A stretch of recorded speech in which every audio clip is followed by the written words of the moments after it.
Halo, selamat malam. Saya Putri Nurhadijah. Saya salah satu mahasiswa di Universitas Emputan Tular Jakarta dengan jurusan Ilmu Komunikasi. Di sini saya ingin sedikit mewa- berbicara tentang politik yang ada di Indonesia bersama narasumber saya. Bisa perkenalkan diri? Oke, terima kasih. Jadi namaku Alfon, aku co-founder Asisten AI dan aku sendiri dulu juga pernah jadi bagian dari anggota partai politik juga sebelumnya gitu. So, I think I can share some insight juga yang mungkin diperlukan mengenai politik di Indonesia saat ini. Boleh tahu Kak tentang perkembangan politik yang ada di Indonesia? Oke, jadi kalau secara perkembangan yang aku lihat ya, apa yang terjadi akhir-akhir ini ya, mungkin lebih kepada apa yang dulu kita lihat koalisinya berbeda, sekarang yang dulu adalah musuh, sekarang bisa jadi teman gitu. And that's actually what's happening in political party gitu, karena kita bisa bilang ya kalau di partai politik itu kan tidak ada yang abadi ya, jadi sehingga terjadi perpindahan koalisi satu sama lain selama mereka memiliki visi misi yang bersama tujuan yang bagus untuk memajukan Indonesia, dan that's totally fine dan that's totally okay juga gitu. Dan lagi juga dengan beragamnya partai politik ya di Indonesia itu kan beragam banget ya partai politik gitu. Ada perubahan ideologi dikit tiba muncul partai politik baru gitu. Jadi beda sama kalau di luar ya. Kalau di luar kan kalau kayak di US kita bisa lihat partai politik itu cuma dua gitu, kayak Demokrat, Republik gitu. Sisanya partai politik minor lah gitu. Tapi dengan ini justru membuktikan bahwa demokrasi kita cukup tinggi dan juga itu memperlihatkan bahwa partai politik Indonesia benar-benar maju karena setiap orang bisa berusaha membuat partai politik sendiri dan juga untuk memajukan visi misi yang diinginkan ya.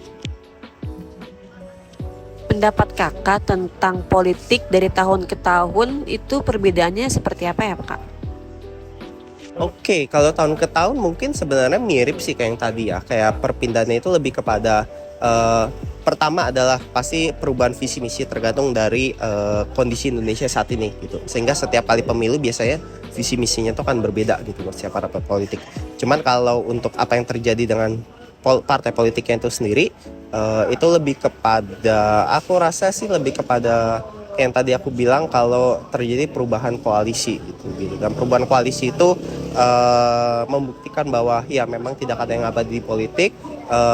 Terkadang memang koalisi terbentuk juga karena ada kepentingan khusus, tapi selama itu untuk memajukan Indonesia, then why not gitu. Jadi ya itulah yang terjadi mungkin akhir-akhir ini.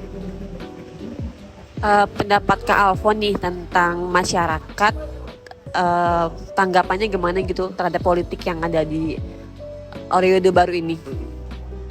Oke, tanggapan. Nah, the good thing mengenai perpolitikan di Indonesia ya, kita lihat bahwa tingkat partisipasinya itu sebenarnya cukup tinggi.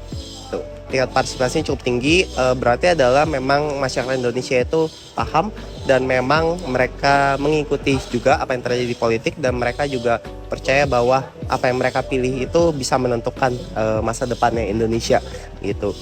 Mungkin itu positifnya adalah dari situ ya. Tapi kalau kita ngomong secara negatifnya, mungkin yang aku lihat adalah orang Indonesia itu kan kadang itu kayak apa ya?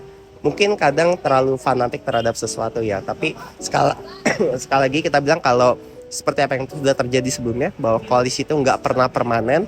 Apa yang sekarang musuh akan jadi teman, yang teman akan jadi musuh. Sehingga menurut saya mungkin secara negatif adalah orang Indonesia itu masih perlu lebih open minded lagi, bahwa jangan subjektif tapi lebih objektif lagi. Yang didukung bukan siapa orangnya, tapi apa yang dilakukan ya gitu. So I think that's the response dari masyarakat sih yang aku lihat ya, terutama mungkin dari dunia maya kan kita bisa lihat sendiri kan kayak berantem lah soal politik, hal-hal kayak gitu. Dan ya mungkin itu sih secara positif dan negatifnya. Oke, terima kasih ya Kak Alfon tentang pendapat politik yang ada di Indonesia. Terima kasih juga untuk waktunya. Terima kasih juga untuk waktunya yang sudah mendengarkan wawancara dengan Kak Alfon. Selamat malam.